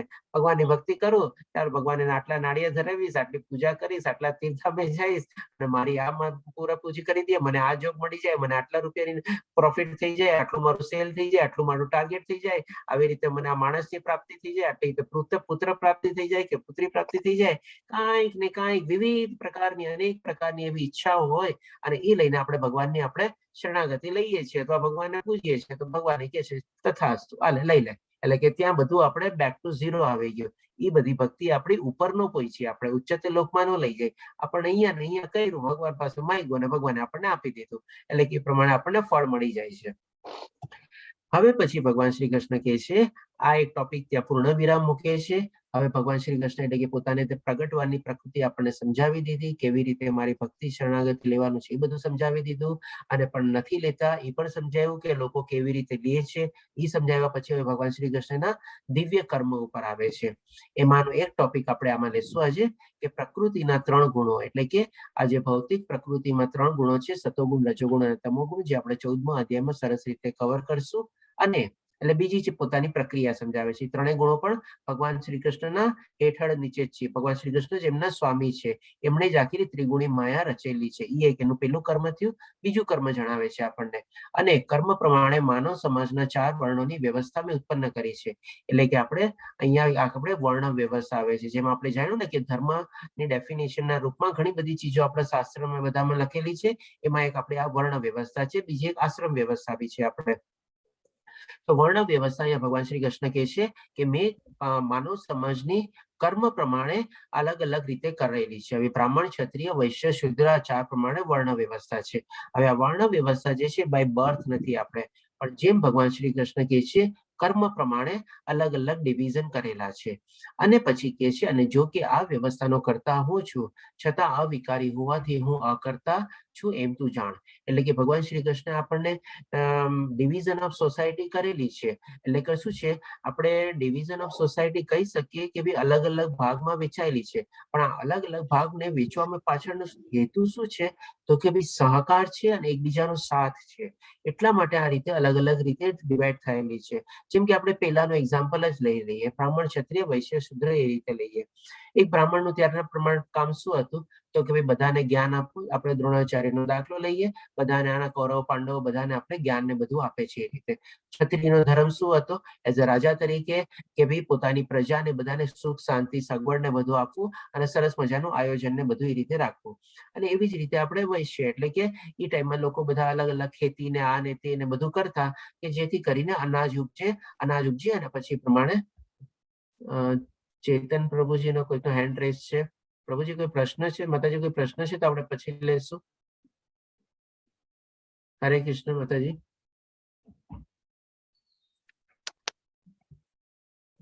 ઓકે, ચાલો ફરીથી હેન્ડ રેઝ. તો શું તો આપણે હા વૈશ્ય કે વૈશ્ય એ લોકો શું છે, અલગ અલગ આપણે ખેતી ને બધું કરતા, જેથી કરીને અનાજ ઉપજતું, અને એ પ્રમાણે એની પછી અનાજ બધાની ડિસ્ટ્રીબ્યુશન બધાને હોય, જેમ કે શુદ્ર બધા લોકોની સેવા કરતા ને બધું કરતા. તો હવે આ જે 4 ચીજ જે છે એ પણ શું છે, આખી સોસાયટીમાં સરસ રીતે ઓર્ગેનાઇઝ મેનરમાં બધી ચાલતી. આપણે હવે આના સંદર્ભમાં આપણે આપણો પોતાનો એક એક્ઝામ્પલ લઈએ, જેમ કે આપણા શરીરનો એક્ઝામ્પલ લઈએ કે ભાઈ આપણે શું છે, હાથથી આપણે અલગ અલગ કામ કરીએ, આપણે પગથી આપણે ચાલીએ, માથાથી આપણે બધું વિચારીએ અને બુદ્ધિ પ્રમાણે ઉપયોગ કરીએ, મોઢેથી ખાઈએ, પછી પાચન ક્રિયા ને બધું ચાલે. તો આ બધું શું છે, બધા પોતપોતાનું કાર્ય અને બધું કર્મ કરે છે. અને આ બધા પોતપોતાનું કાર્ય અને કર્મ કરે છે, એનાથી શું થાય છે, તો કે આપણું આખું શરીર ચાલે છે, એટલે કે આખી આપણી વ્યવસ્થા ચાલે છે. તો આ રીતે આપણે સમાજનો પણ એવી જ રીતે મોટો આપણે દાખલો લીધો કે ત્યારના એ ટાઈમમાં સમાજમાં આવી રીતે બધા 4 ભાગો હતા, બધાના ગુણ પ્રમાણે, બધાના કર્મ પ્રમાણે હતું, જેથી કરીને આખી સૃષ્ટિનું બધાનું સરસ રીતે આયોજન થયેલું હતું ને એ પ્રમાણે ચાલતી હતી. હવે આ ચીજને આપણે માની લો આજના ભૌતિક દાખલા તરીકે બી લઈ લઈએ આપણે. જેમ કે માની લો એક મોટી ફેક્ટરી હોય. હવે ફેક્ટરીનો આપણે શું છે કે ભાઈ આપણે એક માલિક હોય કે કોઈ માની લો, એને આખું બધું પ્લાનિંગ કર્યું, કેવી રીતે ફેક્ટરી બેસાડવી, આ કરવી, તે કરવી, પોતાનું ધન લગાડ્યું, પોતાની બુદ્ધિ લગાડી, એ પ્રમાણે લઈએ. પછી શું છે, પછી એમાં બધા આપણે માલની ઉપજ થાય, આપણો કે કંઈક ને કંઈક પ્રોડક્ટ ને બધા ઉપજાવ્યા, તો બધા માણસો લોકો કામ કરે. માણસો લોકોની વ્યવસ્થા માટે શું હોય, તો કે એમાં પ્રોડક્શન ડિપાર્ટમેન્ટ બી હોય અને HR ડિપાર્ટમેન્ટ બી હોય, અને એ રીતે પછી બધાને મેનેજ કરવા માટે માની લો ફાઇનાન્સ ડિપાર્ટમેન્ટ બી હોય, અને સાથે સાથે બધે માલ ને બધાની ઉપજ થઈ ગઈ પછી એને ડિસ્ટ્રીબ્યુશન માટે એક માર્કેટિંગ ડિપાર્ટમેન્ટ બી હોય. તો આ બધા શું છે, 3-4 ડિપાર્ટમેન્ટ હોય, એક planning department, production department, marketing department, finance department. હવે આ બધા મળીને એકબીજા એકબીજાને સાથે સહકાર આપતા હોય, એકબીજાને સહયોગ આપતા હોય કે જેથી કરીને આખી એક મોટી ફેક્ટરી અથવા મિલ ચાલે. તો આ જ રીતે આપણે શું છે આજકાલના તારીખમાં બી આપણે આ બધી રીતે સોસાયટીનો એ પ્રમાણે ભાગ થયેલો છે. પણ નોર્મલી આ અત્યારે તારીખમાં બધા લોકો આપણે શું છે બહુ ખોટું મિસઇન્ટરપ્રિટેશન કરીને બેઠા છે કે ભાઈ બ્રાહ્મણનો દીકરો બ્રાહ્મણ, ક્ષત્રિયનો દીકરો ક્ષત્રિય, અથવા તો ઘણા લોકો એ માને છે કે હવે કાસ્ટ સિસ્ટમ સંપૂર્ણ રીતે નાબૂદ થઈ ગઈ છે, હવે એમાં કોઈ કઈ માનતું જ નથી. બરાબર છે, હોઈ શકે એ પરિસ્થિતિ, પણ જે પ્રમાણે પોતાનો ધર્મ અથવા તો પોતાનો સ્વભાવ અથવા જે પ્રમાણે ગુણ હોય એ પ્રમાણે પોતાનો વ્યવસાય બધું ચૂઝ કરવું જોઈએ. મેઇન આખો પાછળ કહેવાનો આપણે હેતુ પણ એ રીતે લઈ શકીએ છીએ આપણે. તો આ રીતે ભગવાન શ્રી કૃષ્ણ આપણને અહીંયા 4 વ્યવસ્થા જે છે એ આપણને અહીંયા સમજાવે છે. અને સાથે સાથે હવે આપણે જોઈએ 14મા આપણના અધ્યાયમાં 14મા શ્લોકમાં ભગવાન શ્રી કૃષ્ણ કહે છે મને કોઈ કર્મો લેતા નહીં. એટલે કે આપણે ગયા શ્લોકમાં ભગવાન શ્રી કૃષ્ણ આપણને 2 કર્મ જણાવ્યા કે પોતે કેવી રીતે કર્મને બધું કરે છે. હજી આગલા અધ્યાયમાં બી ભગવાન શ્રી કૃષ્ણ કેવી રીતે પોતાના દિવ્ય કર્મો કરે છે પણ આપણને સમજાવશે. એટલે પછી અહીંયા કહે છે કે મને કોઈ કર્મ લેપતા નથી કે મને કર્મના ફળના વિશે લાલસા નથી. જે મારા વિશે આ સત્ય સારી રીતે જાણે છે તે મનુષ્ય પોતાના કર્મથી બંધન પામતો નથી. હવે ડેફિનેટલી ભગવાનને કોઈ ઇન્ટરેસ્ટ નથી. આજે બધી વર્ણ વ્યવસ્થા ને બધું બનાવ્યું ભગવાન શ્રી કૃષ્ણ શું કીધું, બધા સમાજને આપણે જે સરસ રીતે સંપૂર્ણ રીતે ચાલે એટલા માટે આ બધી વર્ણ વ્યવસ્થા ને બધું બનાવેલું છે. ભગવાનને એમાં કોઈ ઇન્ટરેસ્ટ નથી. અને ભગવાન જયારે અહીંયા પ્રગટ થયા હતા, જયારે અવતરિત થયા હતા, ત્યારે એમણે પણ શું છે બધા ટાઈપના કર્મો કરેલા છે. બાળપણમાં એમના ગોવાળિયા સાથે રમેલા બી છે.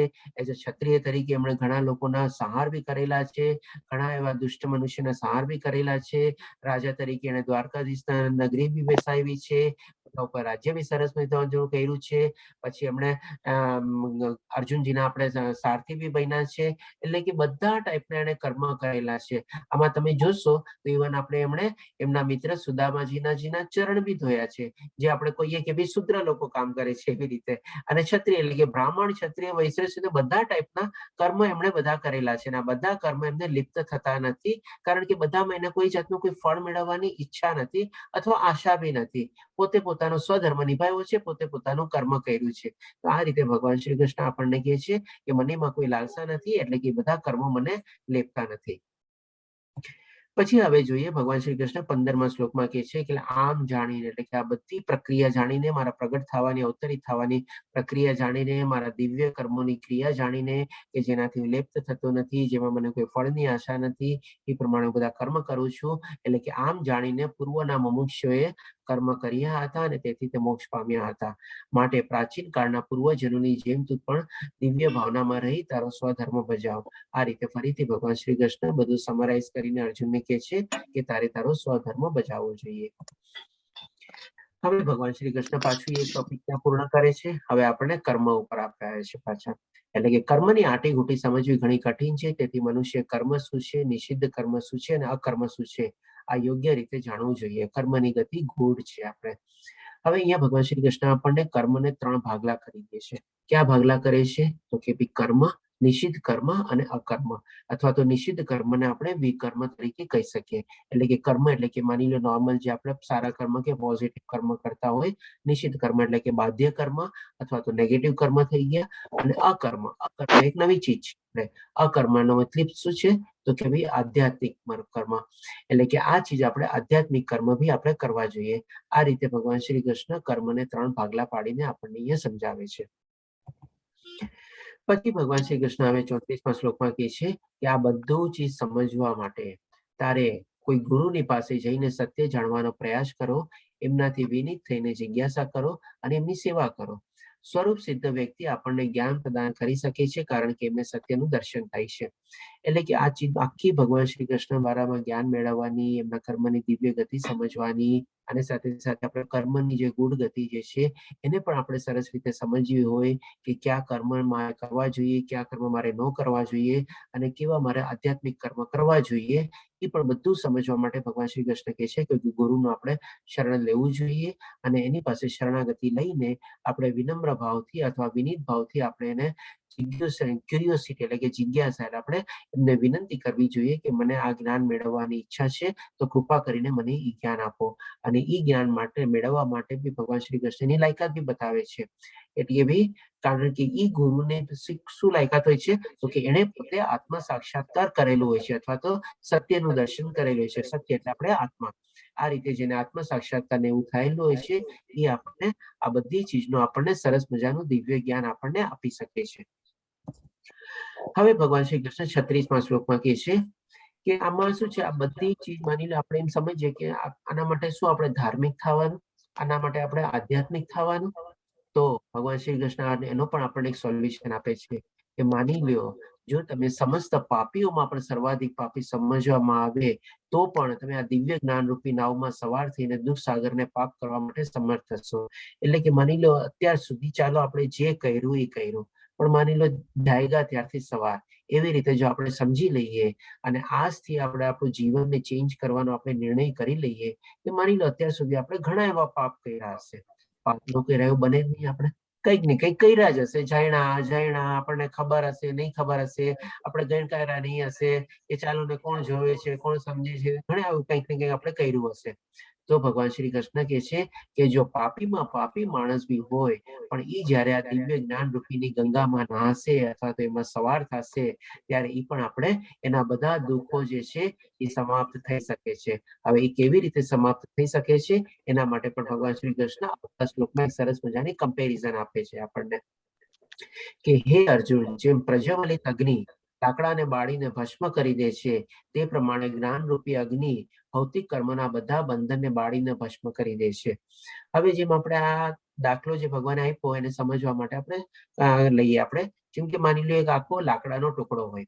હવે લાકડાનો ટુકડો હોય એ લાકડાના ટુકડામાંથી એક જગ્યાએથી આપણે એમાં અગ્નિ પ્રગટાવીએ, આપણે અગ્નિ પ્રગટાવીએ તો આસ્તે આસ્તે શું છે લાકડું બળવા માંડે અને લાકડું પૂરેપૂરું જયારે બળી જાય ત્યારે શું થઈ જાય, એ આખું રાખ રૂપમાં રહી જાય. એટલે કે એની ખાલી ડસ્ટ અથવા તો રાખ હોય.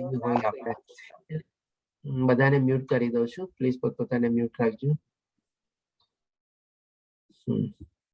હવે ઈ જયારે લાકડું આખું બળી ગયું આપણે ત્યારે પછી શું આખું બળી ગયા પછી રાખ તરીકે જે સફેદ આપણને દેખાતું હોય એ રીતે.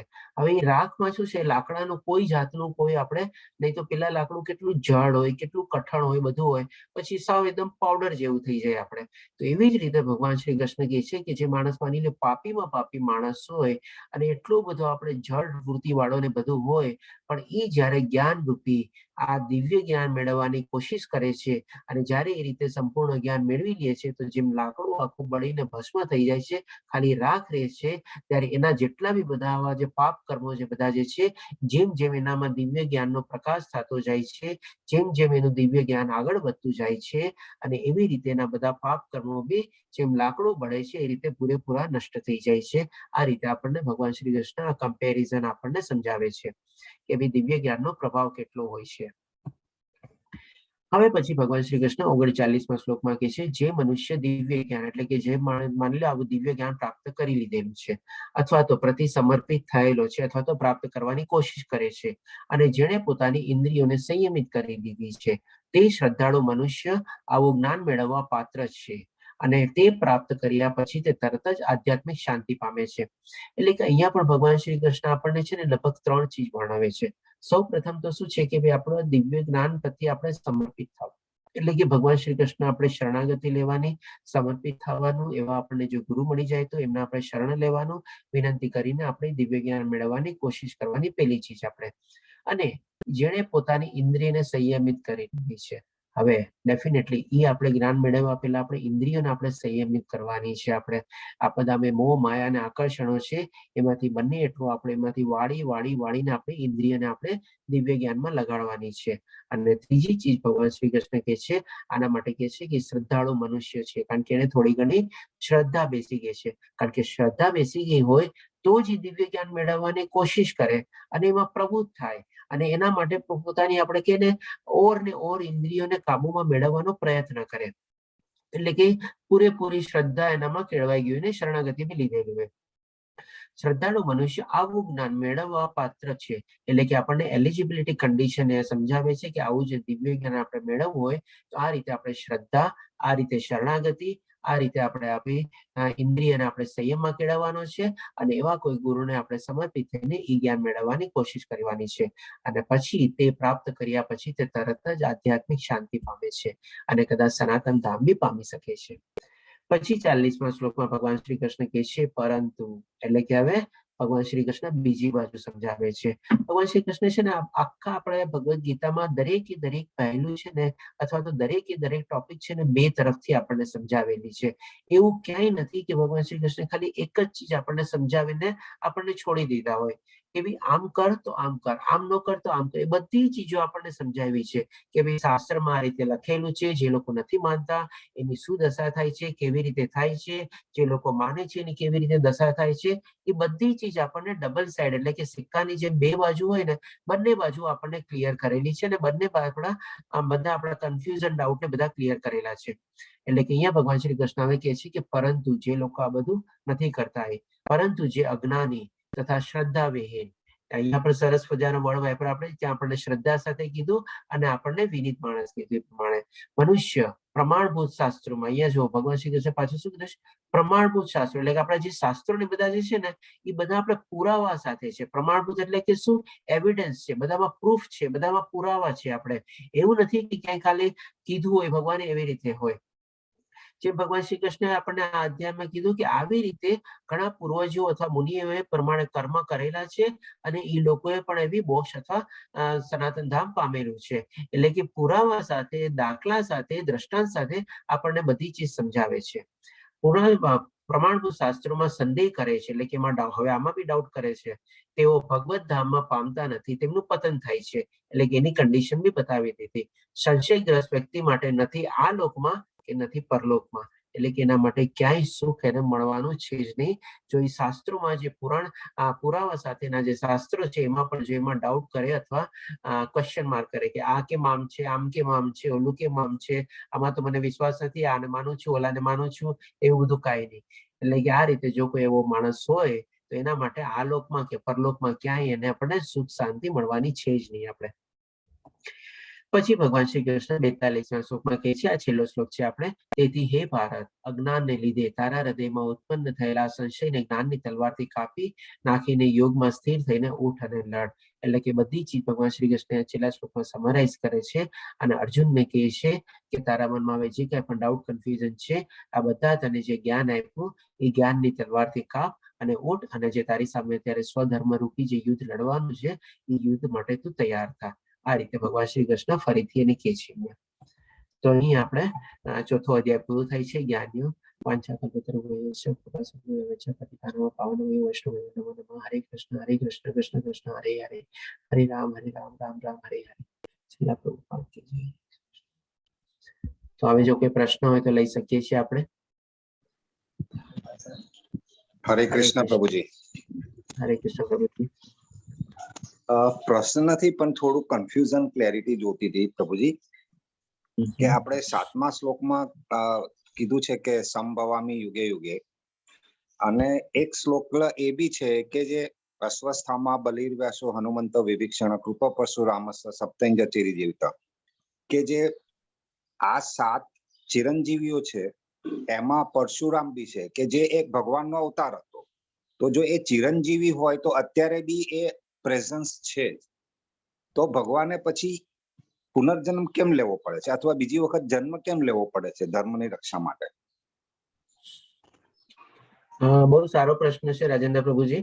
અને જે આપણે બધા નામ લીધા બધા ચિરંજીવી છે, વાત બરાબર છે. આપણે હવે આના સંદર્ભમાં એક આપણે એક્ઝામ્પલ આપું છું કે માની લો આજે આપણે એક ડોક્ટર જે છે, હવે એ ડોક્ટર આજે માની લો 30 વર્ષ પહેલા એક ડોક્ટર થયો છે અને એક ટેકનોલોજીથી માની લો ઓપરેશન કરતો. હવે આજની તારીખમાં એક નવો ડોક્ટર થયો, હવે એની ઓપરેશન કરવાની ટેકનોલોજી ને બધી પદ્ધતિ અલગ હોય.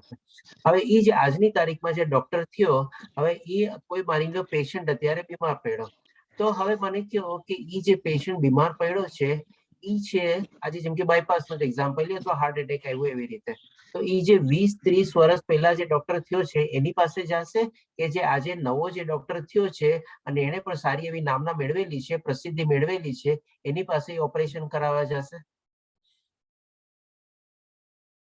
હવે તો ડિપેન્ડ પર છે પ્રભુજી, કારણ કે ડોક્ટર એ ટ્રસ્ટનો વિષય છે કે જૂનો અને જાણીતો અને એક્સપિરિયન્સ વાળો હોય એના પાસે પહેલા જાય, કારણ કે નવા પર થોડો ટ્રસ્ટ ઓછો હોઈ શકે. હા, એક વખત ટ્રસ્ટ થયા પછી વાત અલગ છે. એવી જ રીતે જો આ ભગવાનના સંદર્ભમાં હોય તો ભગવાન બહુ જૂના અને જાણીતા છે તો એના પર ટ્રસ્ટ વધારે જ હોય. હું તમને ઓપરેશન કરાવવાની વાત કરું છું. જે માણસે માની લો અત્યારે બાયપાસ કરાવવું છે તો એ નવો ટેકનોલોજી પ્રમાણે નવા ડોક્ટર પાસે ઓપરેશન કરાવશે કે જે 20-30 વર્ષ જૂનો પદ્ધતિ પ્રમાણે ટેકનોલોજી પ્રમાણે ઓપરેશન કરે જેની પાસે કરાવશે? મારો પ્રશ્ન એ છે. પ્રભુજી, આપણે પણ જૂના અત્યારે ડેન્ટિસ્ટ પાસે જવું હોય તો વિચાર કરીશ કે નવી જેની પાસે ટેકનોલોજી નવું શીખ્યા હોય એની પાસે જઈએ. છે કે નહીં? બરોબર કે નહીં? કારણ કે આજે શું છે તો એ જ રીત છે ને અહીંયા પણ છે. જેમ જેમ પ્રમાણે આપણે આજે જેમ કે અત્યારે કલિયુગમાં શું છે, કલ્કી અવતાર બનીને આવવાના છે. હવે અત્યારે માની લો પરશુરામ ભગવાન આવે તો શું ચાલે? આપણે આજે જેમ કે રામ ભગવાન બી તો કૃષ્ણ ભગવાનના જ અવતાર હતા. તો એ જયારે જે યુગ હતો ત્યારે રામ ભગવાનની જરૂર હતી. પછી જયારે આપણે મહાભારતનો કાળ ને બધું આવ્યું ત્યારે કૃષ્ણ ભગવાનના રૂપમાં આપણે ભગવાન આવ્યા અને એ રીતે આપણે પ્રગટ થયા અથવા અવતરિત થયા. તો જે પ્રમાણે જેવો જેવો સમય હોય એ પ્રમાણે ભગવાન શ્રી કૃષ્ણ પોતાનું રૂપ ધારણ લઈને પ્રગટ થાય છે અથવા અવતરિત થાય છે. અને જે બાકી બધા જે તમે કહો છો ચિરંજીવ અવતાર એ પણ છે, બરોબર છે. પણ હવે શું ઘણા લોકો આપણે કહીએ ને જેમ અત્યારે આપણે ટેકનોલોજી ઘણી વાર આઉટડેટેડ ને થઈ ગઈ હોય તો આપણે શું 20-30 વર્ષ જૂના પાસે ડોક્ટર પાસે આપણે બાયપાસ કરાવવા જઈએ? આપણે કદાચ સલાહ સૂચન કેવું કંઈક લેવું હોય તો બરાબર છે. કદાચ એ ડોક્ટર એ આપણને કહે કે હવે મારી ટેકનોલોજી જૂની થઈ ગઈ છે, તમે કંઈક નવા માણસ પાસે જાઓ ને ઓપરેશન કરાવો તમારું, છે કે નહીં? એવી જ રીતે ભગવાન શ્રી કૃષ્ણ સમય પ્રમાણે અવતરિત થાય છે અને જેવા જેવા સમય પ્રમાણે જેવા જેવા ભાવો સાથે પ્રગટ થવાની જરૂર હોય એ રીતે આવે છે અને બાકી બધાની પુનઃસ્થાપના ને બધું કરે છે. બહુ સરસ પ્રભુજી. હરે કૃષ્ણ. સરસ પ્રભુજી. એનું એ રીતના વર્ણવી શકાય કે રામ ભગવાન જન્મ્યા ત્યારે બી પરશુરામ હતા, આવ્યા હતા, રામની સમક્ષ ઉપસ્થિત થયા હતા, એમને ચેલેન્જ આપી હતી. એવી જ રીતના કૃષ્ણ અવતારમાં બી પરશુરામ આવ્યા હતા, એમને ચેલેન્જ આપી હતી. પણ એણે અર્જુનને ચેલેન્જ આપી હતી અને અર્જુન પછી એમણે બરાબર જે તે સમયે એમને સરેન્ડર કરીને એ અવતારમાં જે હતા કે કૃષ્ણ અવતાર હતા કે રામ અવતાર હતા એમના પર છોડી દીધું કે ભાઈ તું કર હવે. એક્ઝેક્ટલી. રાઈટ પ્રભુજી. ધન્યવાદ. હરે કૃષ્ણ. ધન્યવાદ પ્રભુજી. બહુ સારો પ્રશ્ન. મહેશ પ્રભુજી, આપનો બી હેન્ડ રેઝ છે, પૂછી શકો છો. પ્રભુજી, મારો પ્રશ્ન જરા બહુ વિચિત્ર પ્રકારનો છે. એક હું કોશિશ કરીશ સંતોષકારક જવાબ આપવાની અને જો ન થાય તો માફ કરજો. એક તર્ક પ્રમાણે અને એક સર્વે પ્રમાણે દુનિયા પૃથ્વી ઉપર જેટલા માણસો છે એમાં માંસાહારી ટકાવારી વધારે છે અને શાકાહારીની ટકાવારી ઓછી છે. હવે પ્રભુ એવું કહે છે કે અહિંસા રાખવું, કોઈનું મૃત્યુ મારવું નહીં, કોઈને હણી ન નાખવો, વધ કરી ન નાખવો, એવું શીખવાડે છે. છતાં ફેક્ટરીઓ જે છે નોનવેજની એમાં લાખોની સંખ્યામાં પશુ, પ્રાણી, માછલીઓ એ બધી મરી જતી હોય છે અને એનાથી ખોરાક બને છે અને એ ખોરાકનો ઉપભોગ મોટા ભાગના લોકો કરે છે. તો આવી વખતે ભગવાનને જે જન્મ ને મરણની જે બેલેન્સ કરવાની પ્રવૃત્તિ છે એમાં વિશેષ ખલેલ પડતું હશે અને ભગવાનને વિશેષ પ્રયત્ન કરવો પડતો હશે. ઓકે, આ પ્રશ્ન છે આપણો કે ભગવાને વિશેષ મહેનત કરવી પડશે તો વિશેષ ખલેલ પડતું હશે. ઓકે, કેમ કે જન્મ મરણનું જે બેલેન્સિંગ છે એ પ્રભુ કાયમ કરે રાખતા હોય છે એમની રીતે. અને આ જે વસ્તુ ઉપસ્થિત સમાજમાં થઈ છે નોન વેજ ખાવાની, માંસાહારની, એ તો આમ જોઈએ તો વર્ણ પ્રથા પ્રમાણે જ થયેલી છે. વર્ણ પ્રથા પ્રમાણે જે મનુષ્યો, બધા મનુષ્યો એવું નથી કરતા વધ કરવાનું. આમ ભલે આપણે કહીએ કે એનો સ્વધર્મ ભજાય, માછીમાર માછલી લઈ આવે છે જાળમાં અને પછી વેચે છે, વેપાર કરે છે, એ એનો સ્વધર્મ છે એમ આપણે કહીએ છીએ. પણ અંતે તો માછલીઓનો નાશ જ થાય છે. એટલે એટલા બધા આત્મા હણાઈ જાય છે શરીરમાંથી છૂટા પડીને. ઓકે, ધન્યવાદ પ્રભુજી. પ્રશ્ન આપનો સારો છે અને ઘણું બધું આપણે સ્ટડી કરેલું છે તે બદલ ખૂબ ખૂબ અભિનંદન. તો હવે આનો છે ને આપણે જવાબ લઈએ. જે પ્રમાણે તમે કહો છો કે ભાઈ તમને પોતાને જ લાગે છે કે ભાઈ કંઈક ને કંઈક આપણે આમાં ઉલટું થઈ રહ્યું છે, એટલે કે તમને લાગે છે કે એટલે તમારો પ્રશ્ન ઉભો થયો કે ભગવાન શ્રી કૃષ્ણને શું વધારે મહેનત કરવી પડતી હશે આ બેલેન્સ રાખવાને એના માટે. હવે આપણે લાગે છે એટલા જ માટે આપ પૂછો છો.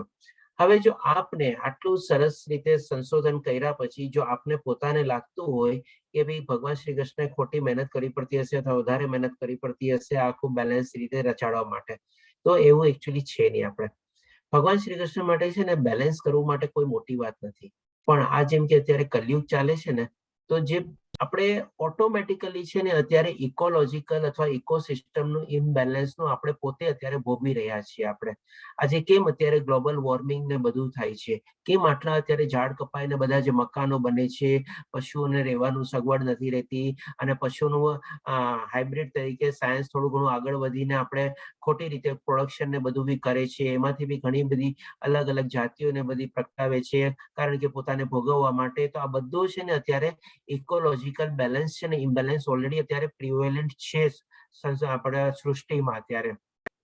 અને એને બેલેન્સ કરવા માટે છે ને ભગવાને છે ને ખાલી એક આપણે કહીએ ને કે કોઈ એક્સ્ટ્રા મહેનત કરવાની કે કોઈ જરૂર નથી, કારણ કે એ બધા ભગવાનના દિવ્ય કર્મ છે. આપણે હવે એ દિવ્ય કર્મ દ્વારા ભગવાન શ્રી કૃષ્ણ ચાહે તો 1 સેકન્ડમાં બધું ચીજને બેલેન્સ તરીકે રાખી શકે છે અથવા થઈ બી શકે છે. આપણે આજે જેમ કે આપણે સીધો સાદો દાખલો લઈએ, આપણે અત્યારે કોરોના કાળ આવ્યો.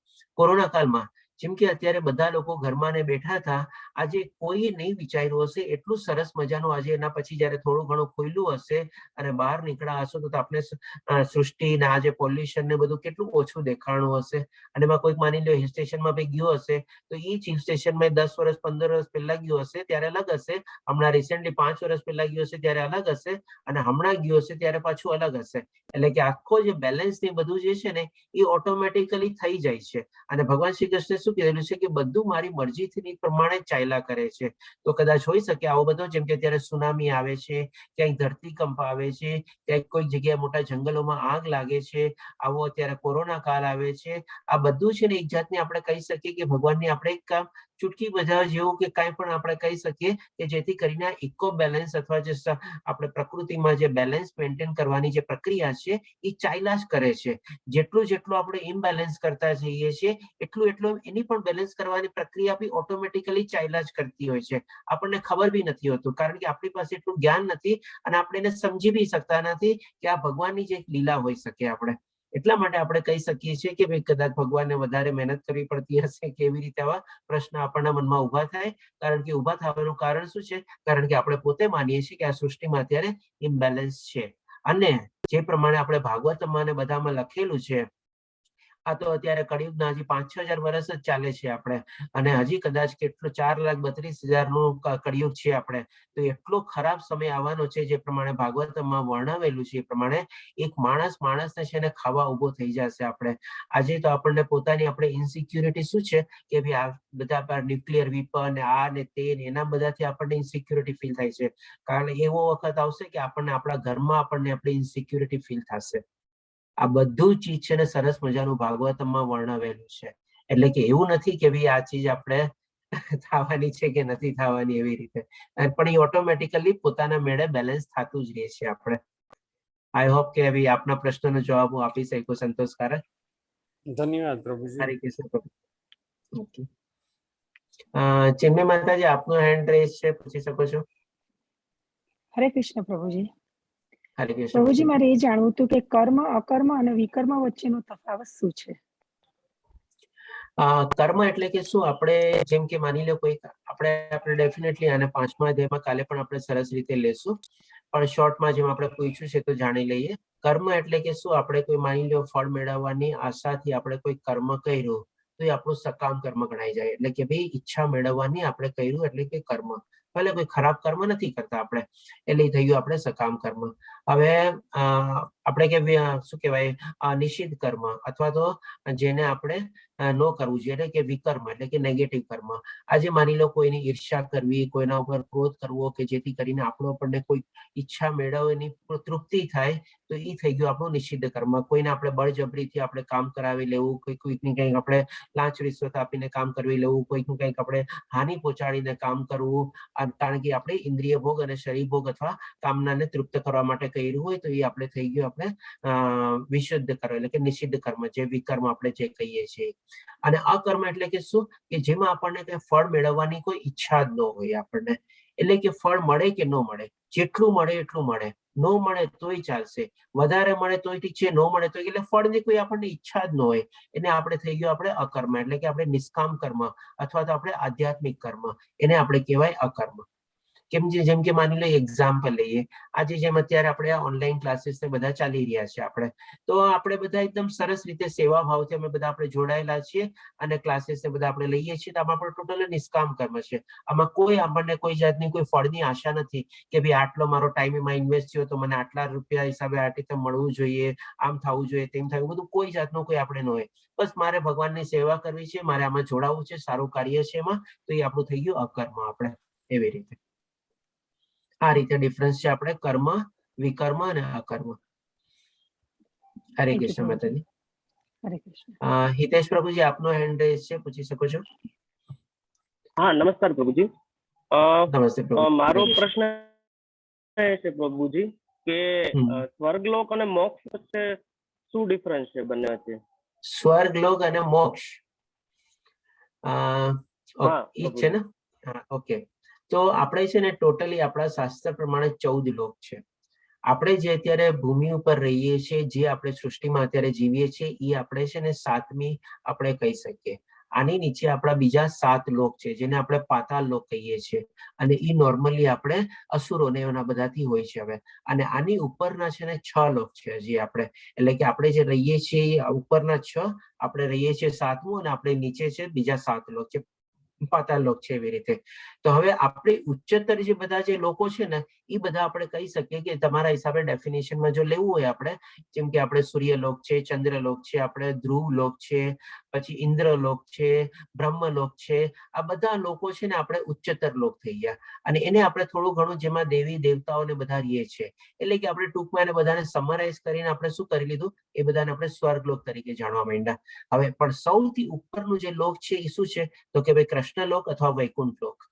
અને એ જે લોક છે આપણે, હવે આપણે જયારે માની લો આપણે ઉચ્ચતર પ્રગતિ કરી, આપણે થોડા ઘણા સારા કર્મો બી કર્યા, વધારે આધ્યાત્મિક કર્મો બી કર્યા, અને માની લો આપણે એ પ્રમાણે આપણે ઉચ્ચતર લોકમાં ગયા, સૂર્યલોકમાં ગયા, બ્રહ્મલોકમાં ગયા, ઇન્દ્રલોકમાં ગયા, બી ગયા, દેવલોકમાં ગયા, બધે ગયા. એટલે ત્યાં આપણે શું છે, દેવી દેવતાઓનું જીવન જીવવું આપણે. પણ આપણે આગલા અધ્યાયમાં જાણશું કે દેવી દેવતાઓનું પણ એક લિમિટ હોય છે. જેમ આપણે આ અધ્યાયમાં જાણ્યા બ્રહ્માજીનું પણ એક આયુષ્ય છે, એ પ્રમાણે ફરીથી પાછું આપણે છે ને આ મૃત્યુલોકમાં, આને કહેવાય છે મૃત્યુલોક, એમાં પાછું આપણે આવવું પડે આપણે. પણ જે મોક્ષ છે, મોક્ષ જેને મળી ગયો હોય એને શું છે, ઈ જાય છે કૃષ્ણલોક અથવા વૈકુંઠ લોક, અથવા આપણે જેને સનાતન ધામ ભગવાન શ્રી કૃષ્ણ આ અધ્યાયમાં કીધું, જે મારું સનાતન ધામ પામે છે. હવે ત્યાં જે પહોંચી ગયો હોય એને ફરીથી આ મૃત્યુલોકમાં ઈ આવતો નથી. એટલે કે જન્મ મૃત્યુ જરા વ્યાધિની જે છે એમાંથી સંપૂર્ણ રીતે મુક્તિ મળી જાય છે, સંપૂર્ણ રીતે એને મોક્ષ મળી જાય છે. આ ડિફરન્સ છે આપણે સ્વર્ગલોકનો અને મોક્ષનો. સ્વર્ગલોકમાં તમે જાઓ તમારે પાછું આવવું જ પડશે. હોઈ શકે અહીંયા આપણે 50, 60, 70, 80 વર્ષ જીવા, ત્યાં આપણે હોઈ શકે એ પ્રમાણે એટલું લાંબુ આવશે, 400, 500, 1000 વર્ષ સુધી જીવીએ. પણ જેવા આપણા સકર્મ પૂરા થયા, ફરીથી પાછું અહીંયા નીચે આવવાનું. અને જો મોક્ષ મળ્યો આપણે ભગવાન શ્રી કૃષ્ણ પાસે એમની સાથે પહોંચી ગયા. તો આપણે ડિફરન્સ છે સ્વર્ગલોક અને મોક્ષનો અથવા મુક્તિનો. હરે કૃષ્ણ પ્રભુજી. હરે કૃષ્ણ પ્રભુજી. પ્રભુજી બીજો ક્વેશ્ચન છે, સ્વર્ગલોક અને નર્કલોકમાં એવું હોય કે મનુષ્ય પહેલા સ્વર્ગલોકમાં જાય પછી નર્કલોકમાં જાય, અથવા પહેલા નર્કલોકમાં જાય પછી સ્વર્ગલોકમાં જાય? ઓકે, બહુ સારો પ્રશ્ન છે આ બી. હવે આ જે પ્રશ્ન છે ને આનો જવાબ આપણે આવતા અધ્યાયમાં તો મળી જ જશે, તેમ છતાં આપણે અત્યારે શોર્ટમાં લઈ લઈએ. આવતા અધ્યાયમાં છે ને કે આપણે નૃગ રાજાની સ્ટોરી લેશું, કે નૃગ રાજા છે ને બહુ સારા કર્મ કરતા અને સત્કર્મ કરતા. શું કામે કરતા? તો કે ભાઈ હું ઉચ્ચતર લોકમાં જાઉં, સ્વર્ગલોકમાં જાઉં, એટલા માટે પુણ્ય કમાઓ, અને જેટલા પુણ્ય કમાવીશ એટલા હું ઉચ્ચતર લોકમાં જઈશ. આવા ફળની ઈચ્છાથી માટે એ લોકો એ કર્મ કરતા હતા. અને એમાં કંઈક એવું પાપ થઈ જાય છે કે જે આપણે આવતા અધ્યાયમાં જ કાલે સ્ટોરી લેવાના છે.